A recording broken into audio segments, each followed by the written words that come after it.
Jorge Lins de Carvalho é teatrólogo, é advogado e é também professor. Trabalhou em algumas escolas particulares da cidade de Aracaju. Foi professor no Ateneu Sergipense. Integrou a carreira docente da antiga Escola Técnica Federal de Sergipe, da qual se desligou para se dedicar exclusivamente ao teatro. Mas gosta da atividade docente. E este é um vídeo de memórias, no qual Jorge Lins, além de comentar sobre os grandes nomes do teatro em Sergipe, também analisa o trabalho de professor que exerceu durante muitos anos. Eu citaria Glaé, citaria Vieira Neto, que teve uma importância fundamental na montagem de vários monólogos, que trouxe para a gente a história do monólogo e dos textos, ele escrevia muito texto. Eu citaria aqui o Bosco Scafs, fez um trabalho no Siqueira Campos muito grande e tinha um trabalho, foi o primeiro ator sergipano e diretor que trabalhou coreografia nos espetáculos, teve uma fundamental importância nisso. Eu citaria, não nomes, o Grupo Emboaça, não um nome, não acho que Lindolfo, é o Grupo Emboaça, que fomentou essa história de grupo em Sergipe, mais a união, e citaria, sem sombra de dúvida, Augusto Barreto, pelo trabalho de teatro do boneco dele. Tem dois teatros razoáveis, né? O Teatro Tobias Barreto tem uma estrutura bacana, tem um pé direito muito alto, que atrapalha a pronúncia, atrapalha como é que chama? A sonoplastia não, é acústica, né? O pé direito é muito alto, o Rui deu uma ratada nisso violenta e fica muito difícil você. E outra coisa, os refletores, quando são colocados lá em cima, chegam, mesmo de 5.000 watts, já chega com 1.000 embaixo, que é muito longe, o foco dilui. Mas é um bom teatro, eu vejo as pessoas que vêm de fora elogiando, né? O Teatro Ateneu é um teatro muito mais, eu prefiro o Teatro Ateneu, acho mais simples, mais gostoso, mas eu reconheço que não tem toda a parafernália técnica para fazer um bom espetáculo. O palco é pequeno, né? Não tem uma altura muito grande para você botar os grandes cenários, mas só tem esses dois, na verdade, né? O Lourival sempre foi um espaço para a gente ensaiar e para fazer oficinas. O Teatro Tobias Barreto nunca se viu como teatro, na verdade, muito mais para as causas próprias da própria faculdade, né? E a gente não tem outro. O Juca Barreto, o tempo todo está em reforma, é miudinho, não tem palco, não tem nada para você fazer teatro. Só tem os dois, o Teatro Tobias Barreto.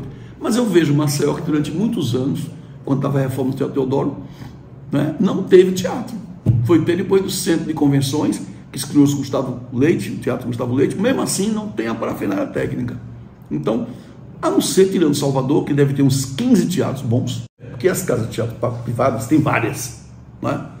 Teatro do IESP, Teatro Diplomata, teatro, uns 20, mas é tudo para 400 lugares, 500. Então, grandes produções que vêm de fora, mesmo os espetáculos de comédia e stand-up, eles não podem se apresentar porque é pequeno para o público deles, né? Aqui, por exemplo, todas as produções que vêm de stand-up fazem 2 sessões. Mesmo no teatro de 700 lugares ou no teatro de 1.000, porque o teatro vai ter 1.300 lugares. Então, o que eu sinto na Bahia atualmente é essa, porque existe uma supervalorização da casa de espetáculo. Hoje o que tem mais é casa de shows, né? Espetáculo de teatro, perdeu. Jorge, eu fui criado numa época em que você tinha temporada de quinta a domingo no Teatro do Rio de Janeiro e São Paulo. Eu acompanhava o Jornal do Brasil direto, todo dia, os grandes espetáculos. Você tinha 30 espetáculos em cartaz, 40 espetáculos em cartaz. Hoje é muito menos. Geralmente se faz só sexta, sábado e domingo. Porque não tem público, mas as pessoas têm medo da violência, de sair de noite. Um bocado de coisa, né? Não é só dinheiro, né? A questão financeira também. Mas, além de tudo, a questão da violência também afastou muitas pessoas, né? E aí, o cara aqui, o teatro, que sempre foi particular, esses rumos de teatro no Rio de Janeiro, fora os privados ou os públicos, mas os privados mesmo foram se afastando disso. As igrejas foram abrindo nos teatros, várias igrejas, vários templos, né? E casa de shows. O investimento é menor, tira as cadeiras. É difícil, Jorge. A relação do teatro é muito difícil. Mesmo no Rio de Janeiro, com atores globais, ou em São Paulo, que é a maior produção de teatro do Brasil, há essa dificuldade. Foi na FEBEM. Eu era professor e recreador artístico da FEBEM, quando Ana Lúcia Vieira, a deputada, a ex-deputada, ela era diretora de uma unidade e a gente fazia triagem. Eu ensinava e fazia recreação. Eu com 17 para 18 anos. Então, a primeira atividade minha. Depois eu passei mais tempo no Visão. No Visão eu trabalhei 7 anos como professor de educação artística e de história. Né? Quando o Zequinha morreu, eu fui no lugar dele, peguei a turma de pré-vestibular. Aí fui professor de USPB lá dentro. Eu já fazia direito na faculdade e fui professor de USPB há um tempo. Depois o Valadares me levou para a rede estadual. Mas não cheguei a dar aula, porque eu fui dar aula no Armindo Guaraná. Mas quando eu fui dar, o Valadares criou a Subsecretaria de Cultura, o José Eduardo Costa foi para lá e me chamou para fazer a parte de teatro. Então eu trabalhei como professor assim, e depois eu fui professor de Salvador, fui professor de vários, Ateneu fui professor. Eu ensinei teatro. Maravilhosa. Na época, a Maria da Glória Monteiro, ela era diretora do colégio, e ela tentou fazer um trabalho de educação artística completamente diferente. Chamou Jorge Maia para fazer esculturas, eu e Luiz Eduardo Oliva teatro, Jaldino Mota Moreno cinema, e a gente fez um trabalho cultural brilhante lá, durante o período. Lá eu conheci muita gente, intensifiquei, era muito jovem, né? Intensifiquei mais o meu trabalho na área de teatro, e ganhei algum dinheiro, porque na época você não ganhava dinheiro com isso, né? E fazia faculdade já. Então, aí eu fui fazer dar um curso lá, Maria Olívia, pianista, que mora vizinho ao Joaquim, lá no Santo Antônio, me chamou para ensinar, montar um espetáculo lá de teatro. Eu fui, montei um espetáculo, Dinkin Zico virou santo, a montagem da escola técnica.